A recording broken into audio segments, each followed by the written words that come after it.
Hello guys, तो कैसे हैं आप सब लोग। Today we will discuss the reaction involving cleavage of COOH bond.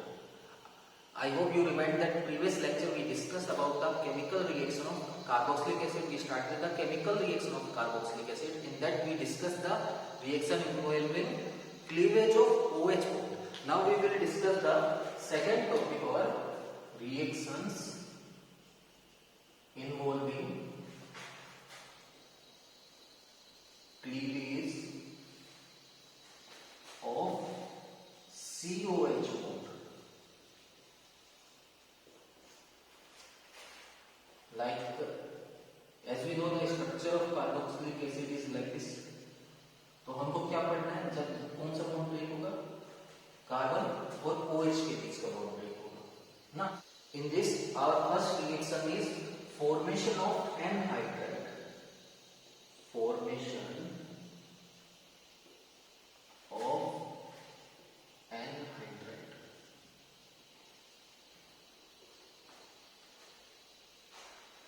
When we react carboxylic acid with mineral acids like H2SO4, H3PO4 और P2O5, okay, किसके से रिएक्शन करा सकते हैं हम कार्बोक्सिलिक एसिड से? COOH कार्बोक्सिलिक एसिड का फॉर्मूला क्या होता है? इफ हम इसकी रिएक्शन या तो किसी मिनरल एसिड से कराते, फॉर एग्जांपल H2SO4 के साथ करा सकते हैं या H3PO4 के साथ, और साथ में आपको इसको हीट करना है, या फिर आप क्या डाल सकते हैं इसमें P2O5, ओके, डाइफॉस्फोरस पेंटाऑक्साइड, और साथ में आपको क्या करना है, हीट करना है. तो होगा क्या, दो मॉलिक्यूल्स में से, एसिड के दो मॉलिक्यूल्स में से वाटर रिमूव होगा, ये क्या फॉर्म हो जाएगा, एनहाइड्राइड फॉर्म हो जाएगा, RCO O बन जाएगा. ठीक है. इफ आपको बैलेंस कराना है तो यहाँ पे 2 लिख सकते हैं, -H2 भी लिख सकते हैं, या उस टाइम में आप +H2 लिख सकते हैं. ठीक है, वो आपके ऊपर डिपेंड करता है. फॉर एग्जांपल ले लेते हैं, सपोज मैं एग्जांपल लेता हूँ एसिटिक एसिड. तो आपको पता होगा एसिटिक एसिड कैसा दिखता है, CH3 C double bond OH ना. और एक और एसिटिक एसिड लेंगे तभी तो दो मॉलिक्यूल्स में से क्या होगा, वाटर रिमूव होगा, तो C double bond OH, okay, और CH3. ये एसिटिक एसिड लेके हमने दो मॉलिक्यूल्स, एरो के ऊपर हमारी कंडीशन सेम रहेगी. ठीक है, या तो आप H2SO4 और हीट लिख दीजिए, या फिर P2O5 और हीट कर दीजिए.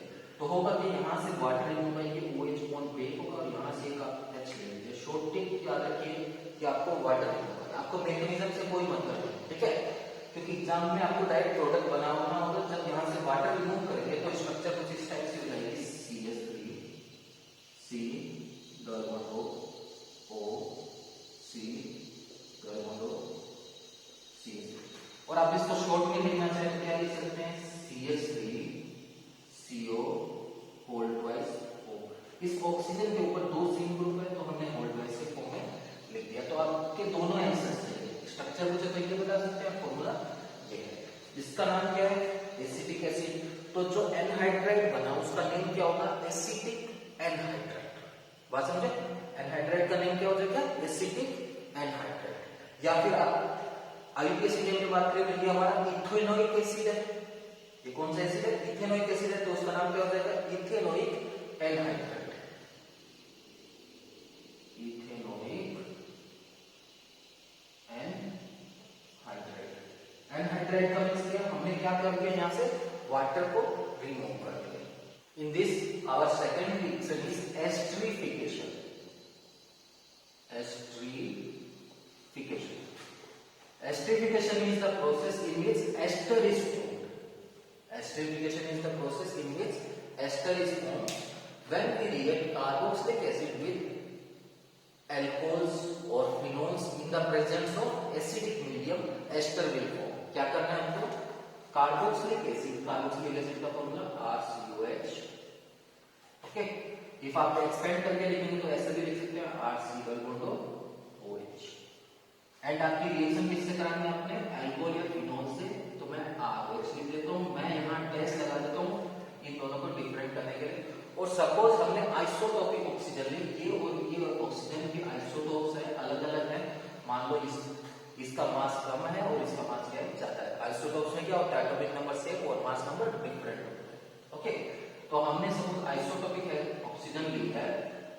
एसिडिक मीडियम क्या लगाया, मीडियम क्या लगाया हमने, एसिडिक मीडियम लगाया।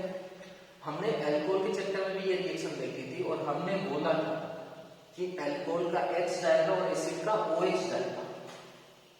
यहां से क्या जाएगा आपका OH और अल्कोहल से क्या जाएगा H जाएगा। इफ आप रिएक्शन को रिवर्स कर देंगे, सपोज आप यहां से आप OH निकाल के यहां से H निकाल देंगे तो रिएक्शन गलत हो जाएगी। क्यों गलत हो जाएगी, देखिए क्या होगा, यहाँ पे क्या बनेगा R C double bond O dot R dash plus H2। जो आपकी अल्कोहल वाली ऑक्सीजन है, मैंने आइसोटोपिक इसीलिए ली क्योंकि मुझे आपको दिखाना था कि अल्कोहल वाली जो ऑक्सीजन है वो आपको एस्टर में मिलेगी, जबकि कार्बोक्सिलिक एसिड में जो OH ग्रुप की ऑक्सीजन है वो किस फॉर्म में मिलेगी आपको, वाटर फॉर्म में। ये रिएक्शन रिवर्सिबल है। इफ आप एस्टर का हाइड्रोलाइसिस कराएं तो फिर से आपको क्या मिल जाएगा, कार्बोक्सिलिक एसिड है alcohol. Student, our third reaction in this topic is reaction with PCl5, reaction with PCl5, PCl3 and SOCl2. You know ना name of SOCl2, thionyl chloride ना, क्या नाम है इसका, thionyl chloride। तो इनसे रिएक्शन क्या है, इसकी रिएक्शन करा रहे हैं हम लोग, एसिड की RCOH की रिएक्शन करा है, सपोज PCl5 के साथ RCOH की रिएक्शन हमको करानी है PCl3 के साथ एंड RCOH की रिएक्शन ही हमको करानी है SOCl2 के साथ। तो देखिए ये रिएक्शन आपने पहले भी देखी, कौन से चैप्टर में, अल्कोहल के चैप्टर में। OH की जगह क्या आता था, Cl आता था। तो एसिड में भी तो सेम है, एसिड में भी तो आपका क्या है, OH ग्रुप है, तो आपको सेम काम करना है। OH की जगह क्या आ जाएगा आपका, Cl आ जाएगा।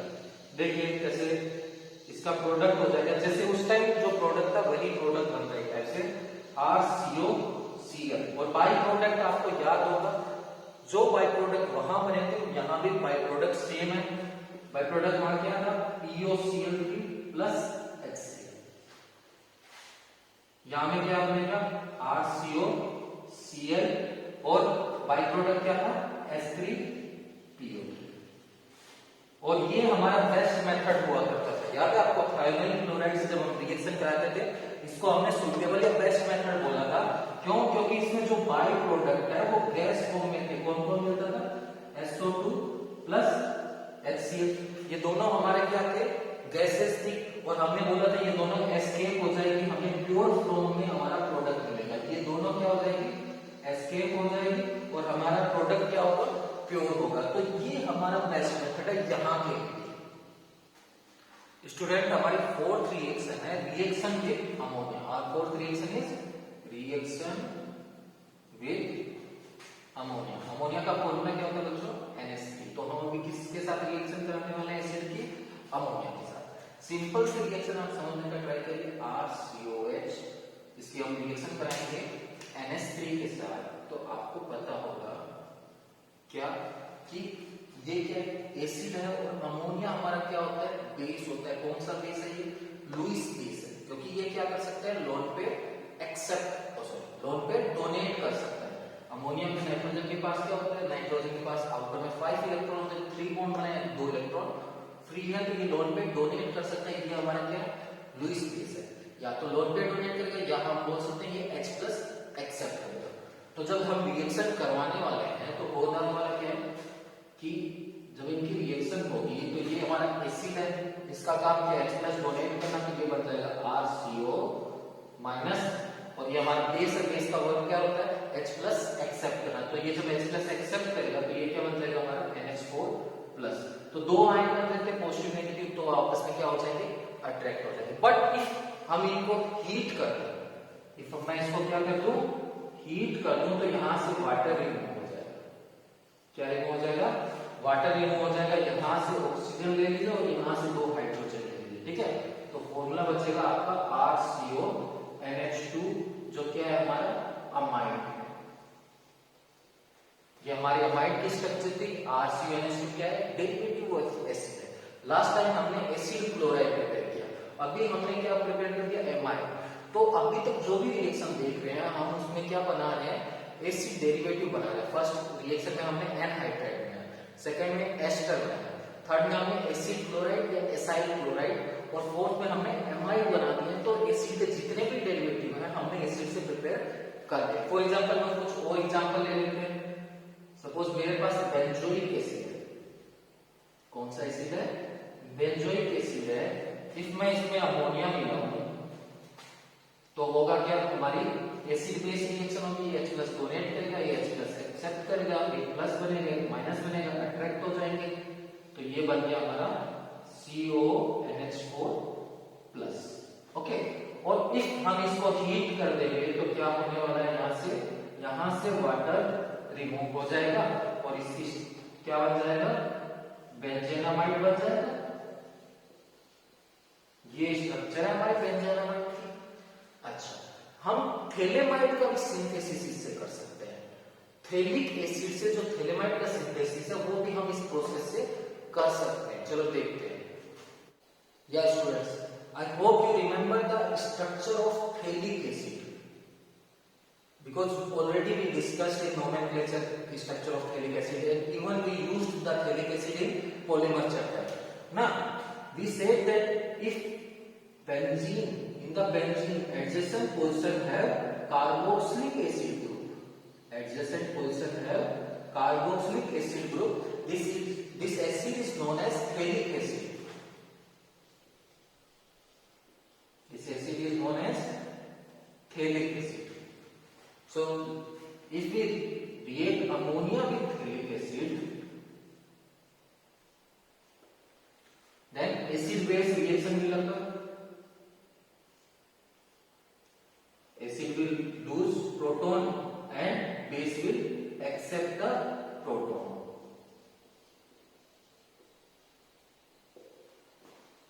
If we heat this compound, then water will be removed. यहां से ऑक्सीजन और यहां से 2 हाइड्रोजन, सेम यहां से एक ऑक्सीजन और यहां से 2 हाइड्रोजन, तो 2 वाटर के मॉलिक्यूल्स रिमूव होंगे। फॉर एग्जांपल मैं इसको नीचे बना लेता हूं।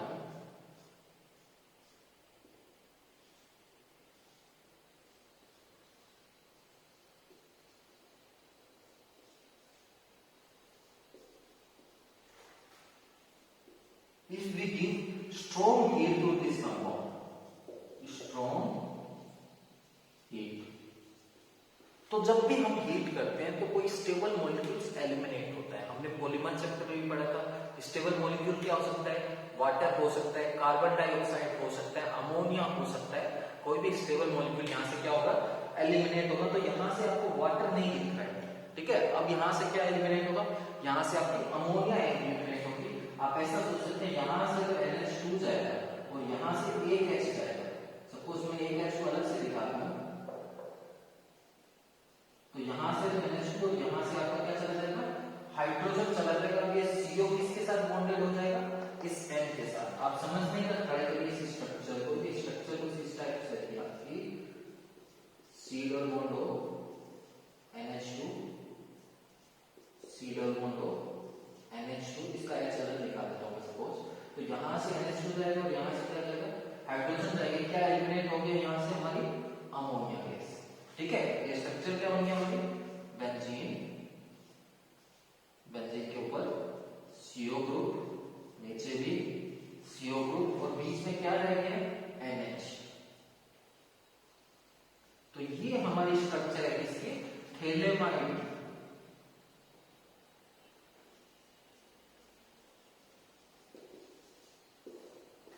किसकी स्ट्रक्चर हमारी, थैलेमाइड की। तो ये भी रिएक्शन इंपॉर्टेंट है। थैलेमाइड सिंथेसिस के नेम से भी इसको पूछ सकता है, ठीक है। पी साइलेंट है, ये मत सोचना सर बार बार थैलेमाइड क्यों बोल रहे हैं, पी है, ठीक है। पी साइलेंट है, ये हमारा थैलिक एसिड है। जब अमोनिया से रिएक्ट करे, एसिड बेस रिएक्शन में हीट किया, वाटर एलिमिनेट हुआ, फिर से स्ट्रॉन्ग हीट किया, अमोनिया एलिमिनेट हुई और ये बन गया हमारा phthalimide acid. Students, our third topic is reaction involving cleavage of COH group. Reaction involving cleavage of COH group. In this, our first reaction is reduction reaction. First reaction is reduction. Okay. Now I explained you that reducing agent. Normally we studied that two reducing agent, lithium aluminum hydride and sodium borohydride. We have to reduce the carboxylic acid. So we need the strong reducing agent. That mild reducing agent can't reduce carboxylic acid. For example, sodium borohydride will not work here.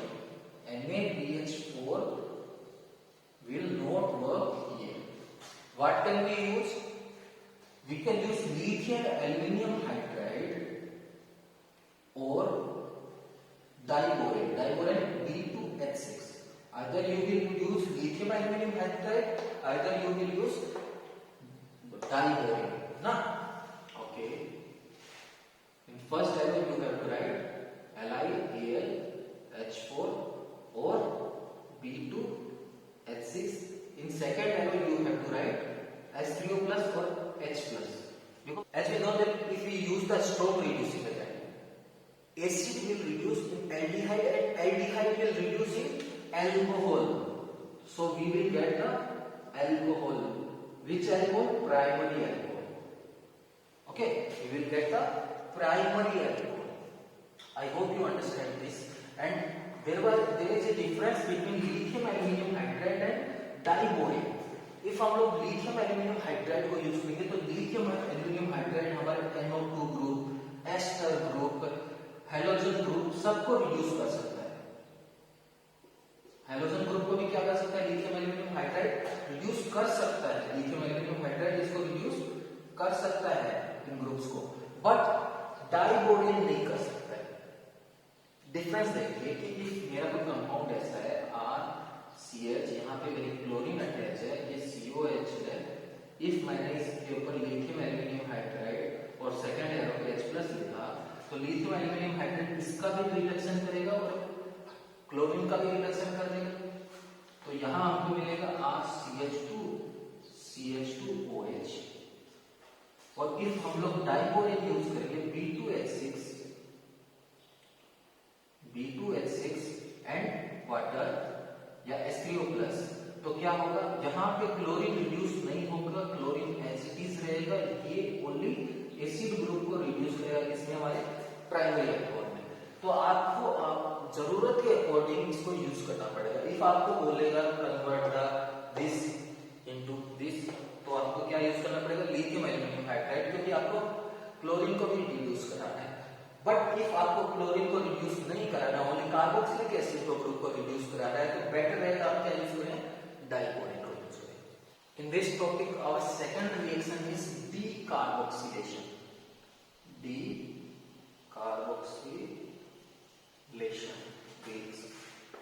Decarboxylation का reaction का मतलब है क्या? Carboxyl group eliminate हो जाएगा. Carboxyl group eliminate हो जाएगा. For example, if we react the sodium salt of carboxylic acid, sodium salt of carboxylic acid with soda lime. Lime is the common name of CO, and soda lime means NaOH plus CaO. We take this in the ratio of 3:1. Okay. If we react sodium salt of carboxylic acid with soda lime and heat that, it will give us hydrocarbon by removal of carbon dioxide. क्या देगा ये आपको? Hydrocarbon. Hydrocarbon मतलब carbon के ऊपर क्या attach होगा? Hydrogen only. तो ये सारा ग्रुप हट जाएगा और हमको यहाँ पे क्या मिलेगी? हाइड्रोजन मिलेगी. और इसमें कुछ होगा, यहाँ से कौन सी गैस रिलीज होगी? हमारी CO2. और ये CO2 जो है वो Na से रिलीज करके क्या फॉर्म कर लेगी? हमारे Na2CO3 सोडियम कार्बोनेट. ठीक है, क्या फॉर्म कर लेगी? हमारा सोडियम कार्बोनेट फॉर्म कर लेगी. तो ये हमारी डीकार्बोक्सिलेशन रिएक्शन. डीकार्बोक्सिलेशन क्यों बोला? क्योंकि ये जो CO ग्रुप था, कार्बोक्साइल जो ग्रुप था, इसी ग्रुप को तो हम कार्बोक्साइल ग्रुप ये पूरा का पूरा ग्रुप हट गया है, अब यहाँ पे कोई CO ग्रुप नहीं बचा है, ठीक है। अच्छा, डी कार्बोक्सिलेशन के अंदर एक और रिएक्शन है जिसको क्लास 12 में डिस्क्राइब नहीं किया, बट हमने क्लास 11 में उसको स्टडी किया था। क्या नाम था? Kolbe electrolysis. Kolbe electrolysis. If we take the alkali metal salt of carboxylic acid, alkali metals like potassium, sodium, if we took the salt of that RCO minus Na plus or K plus, you can take as you like, na? Either you take sodium or either you take potassium and aqueous solution, and you put this in a cell. There is two electrode, anode and cathode, and you pass the electricity, and this process is known as electrolysis. आपने क्या किया? इसका aqueous solution लिया और इस aqueous solution को एक cell में डाला और उसमें क्या किया? आपने इलेक्ट्रिसिटी पास की। तो होगा क्या? इसके दो कंपोनेंट है आपके, क्या क्या? RCO माइनस और दूसरा क्या है? Na plus. तो आप इस चीज को समझिए कि एनोड पे क्या होगा और कैथोड पे क्या होगा। एनोड पे होता है oxidation, oxidation means removal of electron, और कैथोड पे होता है reduction, reduction means gain of electron. तो इलेक्ट्रॉन एक्सेप्ट कौन करेगा? गेन कौन करेगा? Na plus. ऑब्वियसली इलेक्ट्रॉन कौन गेन करेगा? Na plus. तो रिडक्शन किसका होगा? Na प्लस का। तो कैथोड पे कौन आएगा? Na plus. और एनोड पे कौन बच गया हमारा? RCO minus. Na प्लस एक इलेक्ट्रॉन एक्सेप्ट करेगा तो किसमें चेंज हो जाएगा? हमारा सोडियम मेटल में। और ये जो एक इलेक्ट्रॉन रिमूव करेगा, यहाँ से जब हम लोग एक इलेक्ट्रॉन रिमूव करेंगे तो ये क्या हो जाएगा? यहाँ से CO2 गैस निकल जाएगी। जब यहाँ से इलेक्ट्रॉन हटेगा तो CO2 गैस निकल जाएगी। तो ये जो R होगा ये इक्सेल से अटैच हो जाएगा, ये क्या हो जाएगा? RR हो जाएगा। तो इलेक्ट्रोलाइसिस का प्रोडक्ट क्या होगा आपका? RR। तो हम लोग इस रिएक्शन को कैसे लिख सकते हैं? When alkali metal salt are electrolyzed, they will give hydrocarbon that contain double carbon from alkyl group. यहाँ alkyl ग्रुप में जितने कार्बन होंगे उससे डबल कार्बन के हमको हाइड्रोकार्बन मिलेगा, और ये कैसा होगा? ये हमारा सिमेट्रिकल हाइड्रोकार्बन होगा, सेम R को दो बार अटैच करते हैं। इफ आप एग्जांपल लेना चाहिए चाहते हैं तो यहाँ पे R की जगह CH3 ले लीजिए, CH3CO माइनस K प्लस ना। अब यहाँ पे इलेक्ट्रिसिटी लिख दीजिए, इलेक्ट्रोलाइसिस लिख दीजिए। होगा क्या? CH3 किससे अटैच हो जाएगा? CH3 से। CO2 आपकी रिमूव हो जाएगी और साथ में आपको क्या मिल जाएगी? पोटेशियम मेटल मिल जाएगी। या फिर इसको कभी कोई बुक में कंबाइन फॉर्म में K2CO3 लिखते हैं, यहाँ पे Na प्लस CO2 लिख सकते हैं या फिर आप Na2CO3 लिख सकते हैं, वो आपके ऊपर है, ठीक है। हमको बाई प्रोडक्ट पे ध्यान नहीं देना क्लास 12 में, हमको बाई प्रोडक्ट से इस रिएक्शन में कोई मतलब नहीं, क्योंकि इस रिएक्शन को मेंशन नहीं किया है, इसका ओनली नेम मेंशन किया है बुक में, तो हमको पढ़ना जरूरी है कि ये है रिएक्शन कौन सी की? क्लास की, बट यूज कर सकता है। बट यूज मेनली क्या करेगा? मेजर प्रोडक्ट के लिए करेगा, माइनर प्रोडक्ट के लिए यूज नहीं करेगा। So student, our fourth category of reaction in carboxylic acid chemical reaction is reaction, substitution reaction on the hydrocarbon part. Substitution reaction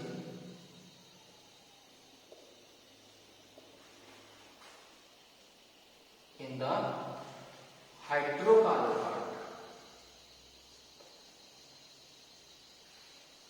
इस चीज को समझिए अच्छे से कि क्या बोलना चाह रहे हैं, ठीक है।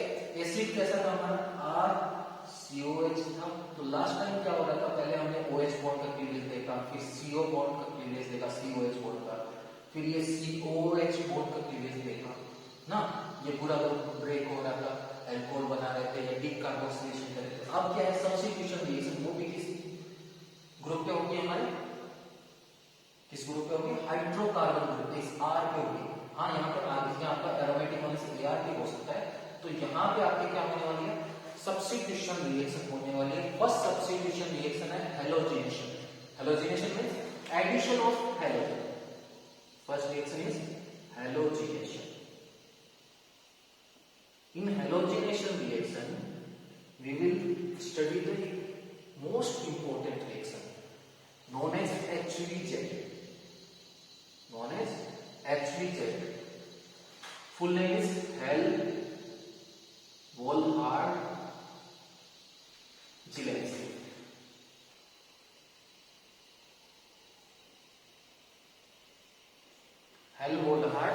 Zielinski reaction and known as HVZ. Normally हम मैं शॉर्ट फॉर्म में क्या यूज करूंगा इसको, HVZ. फर्स्ट बात करते हैं रिएक्शन कौन देगा. ये रिएक्शन वो एसिड रहेंगे जिनमें अल्फा हाइड्रोजन होगी. जिन एसिड में अल्फा हाइड्रोजन होगी ये वो रिएक्शन देगा. तो ऑब्जेक्टिव क्वेश्चंस में ऐसा पूछ सकता है कौन ये रिएक्शन नहीं देगा. ठीक है, फॉर एग्जांपल हमारा फॉर्मिक एसिड की स्ट्रक्चर कैसी होती है, ये होती है अल्फा हाइड्रोजन. हमने देखा होता था जो फंक्शनल ग्रुप है उसका जो नेक्स्ट कार्बन है उस पे जो हाइड्रोजन वो अल्फा हाइड्रोजन, यहाँ पे अल्फा कार्बन ही नहीं, तो इसमें अल्फा हाइड्रोजन नहीं है, ये HVZ नहीं देगा. देन बात करते हैं हम बेंजोइक एसिड की.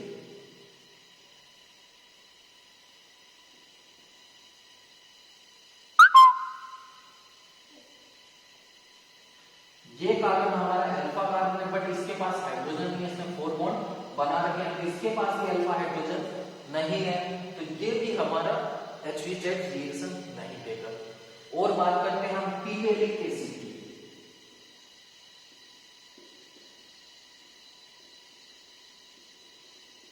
ये स्ट्रक्चर है हमारे पीवेलिक एसिड. ये हमारा एसिड, इससे कनेक्टेड कार्बन है सीधा, ये अल्फा कार्बन है बट इसके पास हाइड्रोजन नहीं है, यहां भी हमारे अल्फा हाइड्रोजन नहीं है, ये भी हमारा क्या नहीं देगा, HVZ रिएक्शन नहीं देगा. नाम क्या है इसका, पीवेलिक एसिड. कॉमन नेम है, याद हो जाता है तो अच्छी बात है, मुझे याद है तो मैंने बोल दिया. क्या नाम है इसका, पीवेलिक एसिड. तो ये रिएक्शन होगा क्या, अब सीखिए. सब्स्टिट्यूशन होगा, मैंने अल्फा कार्बन को डिनोट कर दिया. ठीक है, ये COL से कनेक्टेड कार्बन है और इसके ऊपर हाइड्रोजन होनी चाहिए. एरो के ऊपर आपको कंडीशन मिलेगी. फर्स्ट एरो पे आपको लिखा मिलेगा रेड फोस्फोरस और साथ में X2. X2 में X आपका फिक्स है, X आइदर आपका Cl हो सकता है, आइदर आपका Br हो सकता है, या तो आप क्लोरीन गैस यूज करेंगे, आइदर आप ब्रोमीन गैस यूज करेंगे. हाँ, रेड फोस्फोरस की जगह कभी कभी एग्जाम में P4 भी लिख देता है, उसको भी आप रेड फोस्फोरस की तरह कंसीडर करेंगे. मतलब ऊपर क्या होगा, फोस्फोरस रेड, X2 होगा और सेकेंड एरो पे आपको मिलेगा यहाँ पे वाटर. इफ ये चीज दिख जाए किसी भी एसिड के ऊपर आपको red phosphorus X2 and second arrow पर वाटर दिख जाए, आपको तुरंत समझ आना चाहिए हमारी HVZ रिएक्शन. क्या होगा, सब्स्टिट्यूशन होगा. अल्फा हाइड्रोजन की जगह हेलोजन आ जाएगा. एक अल्फा हाइड्रोजन को हटाइए, वहां पे आप हेलोजन लगा देंगे तो प्रोडक्ट क्या बनेगा, R. एक अल्फा हाइड्रोजन हटा देंगे तो CH, यहाँ पे आप लगा देंगे हेलोजन और COH, तो आपका अल्फा हेलो एसिड मिलेगा. कैसा एसिड मिलेगा, alpha hello acid, alpha chloro acid या अल्फा ब्रोमो एसिड. फिक्स है, क्लोरीन या ब्रोमीन की ये रिएक्शन देगा. आप फ्लोरीन या आयोडीन के साथ करेंगे ये रिएक्शन नहीं होगी. अच्छा, इसकी एप्लीकेशन की बात करें तो अल्फा अमाइनो एसिड को बनाने के लिए इसका यूज किया जाता है. क्लास 12 के लिए उतना जरूरी नहीं, बुक में नहीं लिखा है, ठीक है, बट मैं बता रहा हूँ नीट या IIT के लिए कि इसकी एप्लीकेशन कभी कभी पूछ जाती है. किस लिए यूज करते हैं हम लोग, अल्फा अमाइनो एसिड बनाने के लिए. जैसे हमने इस रिएक्शन को यहां तक किया, इफ बाय चांस इसके एरो के बाद मैं क्या लिखूं, यहां पे आपको NaNH2 लिखूं, तो आपको याद है NaNH2 में क्या होता था, Na पे चार्ज प्लस आता था, NH2 पे क्या आता था, माइनस आता था. NH2 पे चार्ज कैसा आ गया, हमारा नेगेटिव आ गया. ये हमारा क्या है, ये हमारा न्यूक्लियोफाइल है, सब न्यूक्लियोफिलिक सब्स्टिट्यूशन रिएक्शन होगी. हमको नहीं मतलब है SN1 होगी या SN2 होगी, बट रिएक्शन कौन सी होगी, न्यूक्लियोफिलिक सब्स्टिट्यूशन होगी. न्यूक्लियोफाइल X को क्या कर देगा, रिप्लेस कर देगा. यहाँ पे प्रोडक्ट क्या मिलेगा हमको, RCH NH2 COH, ये आपका प्रोडक्ट. ठीक है, तो आप देख सकते हैं कि अल्फा कार्बन पे क्या आ गया, अमाइन ग्रुप आ गया.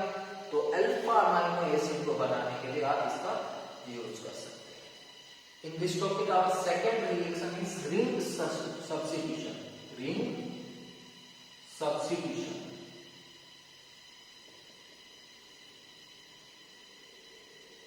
तो हम बात कर रहे हैं किसकी, हम हमेशा रिंग के अंदर कौन सा सब्स्टिट्यूशन कराते हैं, इलेक्ट्रोफिलिक सब्स्टिट्यूशन. क्योंकि बेंजीन में क्या होता है, 3 ट्रिपल बॉन्ड होते हैं, इलेक्ट्रॉन रिच स्पीशीज है, तो वहां पे कौन अटैक करेगा, इलेक्ट्रोफाइल अटैक करेगा. अच्छा, इसमें बात करते हैं कि जो इलेक्ट्रोफाइल आएगा वो ऑर्थो को पैरा पोजीशन पे आएगा या मेटा पे आएगा।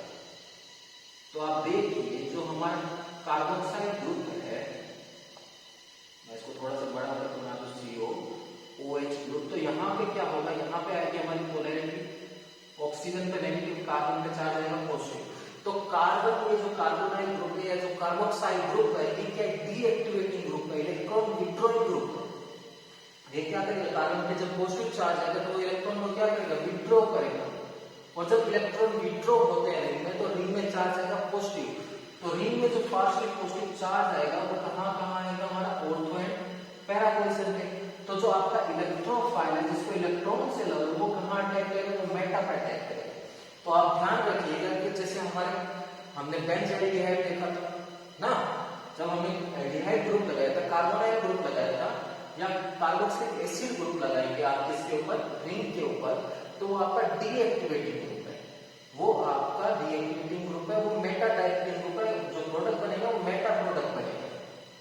फॉर एग्जांपल इफ आप इसका नाइट्रेशन करें तो बच्चों याद होगा आपको नाइट्रेशन के लिए क्या डालते थे, नाइट्रेशन के लिए इसके अंदर H2SO4 और नाइट्रिक एसिड दोनों डालते थे, sulphuric acid and nitric acid, NO2 attach होता था एक बार ऑर्थो पे एक बार पैरा पे। पर यहाँ पे आपका कहाँ होगा NO2 अटैच, यहाँ पे आपका मेटा पे होगा। तो आप इसका नाम लिखेंगे मेटा नाइट्रो बेंजोइक एसिड, ठीक है। या आप इसका हेलोजिनेशन करा सकते हैं। हेलोजिनेशन के लिए आप सपोज आप डोमिनेशन करा रहे हैं तो Br2 और एरो के ऊपर FeBr3 या FeCl3 लिख दीजिए ना। ये हमारा लुईस एसिड होता था, इलेक्ट्रॉन एक्सेप्ट करता था आपको। तो लुईस एसिड को जब आप हेलोजिनेशन कराएंगे तो क्या होगा, आपका प्रोडक्ट कैसा मिलेगा, आपको मेटा प्रोडक्ट मिलेगा। जो ब्रोमीन अटैच होगी वो कहां पे होगी, मेटा पे होगी, ऑर्थो पैरा पे नहीं होगी, ठीक है। अच्छा, अब इसमें एक और इंपॉर्टेंट चीज बात करते हैं कि जो बेंजोइक एसिड है वो हमारा FCR नहीं देता है। FCR मैं बोलता हूं फ्रीडल क्राफ्ट रिएक्शन को। इन रिएक्शन को फ्रीडल क्राफ्ट रिएक्शन को मैं FCR बोलता हूं। तो ये जो हमारा बेंजोइक एसिड है ये फ्रीडल क्राफ्ट रिएक्शन नहीं देगा। क्यों? क्योंकि जो कार्बोक्साइल ग्रुप है ये डीएक्टिवेटिंग ग्रुप है, और फ्रीडल क्राफ्ट के लिए क्या है, फ्रीडल क्राफ्ट में इलेक्ट्रोफाइल आता है, तो इलेक्ट्रोफाइल को इलेक्ट्रॉन ज्यादा चाहिए, तो यहाँ पे फ्रीडल क्राफ्ट रिएक्शन नहीं होगी, कोई सी भी फ्रीडल क्राफ्ट एल्काइलेशन या एसाइलेशन दोनों भी रिएक्शन नहीं होगी यहाँ पे। क्यों? क्योंकि ये जो ग्रुप है COH वो क्या है, डीएक्टिवेटिंग ग्रुप है। तो बच्चों हमारा चैप्टर खत्म हो गया। एक छोटा सा टॉपिक बचा है यूजेस, कि ये जो हमने एसिड पढ़े इनके क्या क्या यूजेस है। स्टार्टिंग करें हमारे सबसे छोटे एसिड मीथेनोइक एसिड से, या जिसको हम कॉमनली क्या बोलते हैं, फॉर्मिक एसिड। इसका यूजेस क्या है, ये हमारा इंडस्ट्री में यूज होता है। कौन कौन सी इंडस्ट्री में, textile industry, leather industry, dyeing में, कलर करने में, इन सब में इसका यूज होता है, ठीक है। नेक्स्ट हमारा है इथेनोइक एसिड, या जिसको हम कॉमनली एसिटिक एसिड बोलते हैं। इसका क्या यूज है, इसका भी आपको पता होगा, विनेगर बनाने में इसी का यूज करते हैं हम लोग, ठीक है। 5% एसिटिक एसिड सॉल्यूशन को ही हम क्या बोलते हैं, विनेगर। सेकंड इसका यूज है यूज्ड एज सॉल्वेंट, ठीक है। इसके अलावा हमने एडिपिक एसिड देखा था, जिसका आईयूपीएसी नेम क्या हो जाएगा, hexane dioic acid. Common name क्या था हमारा, एडिपिक एसिड। याद है बच्चों आपको कहां यूज किया इसको हमने नाइलॉन 6 बनाने में यूज किया था। तो बहुत सारे एसिड को हम लोग क्या बनाने में यूज कर रहे थे, पॉलीमर बनाने में यूज कर रहे थे। बेंजोइक एसिड का जो एस्टर है उसको हम परफ्यूमरी में यूज करते हैं, परफ्यूम इंडस्ट्री में यूज करते हैं बेंजोइक एसिड के एस्टर को, क्योंकि आपको पता होगा एस्टर की स्मेल कैसी होती है, फ्रूटी स्मेल होती है, उनको हम परफ्यूम्स में यूज करते हैं। तो जो बेंजोइक एसिड का जो एस्टर है उसको हम परफ्यूम इंडस्ट्री में यूज करते हैं, ठीक है। इसके अलावा बहुत सारे यूजेस हैं इनके। सोडियम बेंजोएट, ठीक है।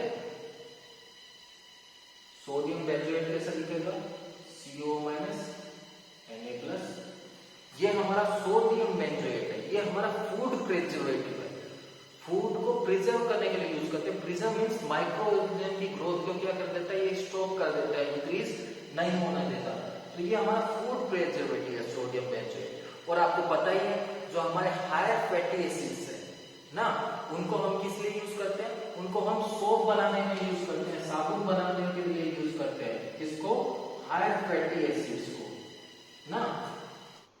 Please subscribe the channel and press the bell icon for more updates.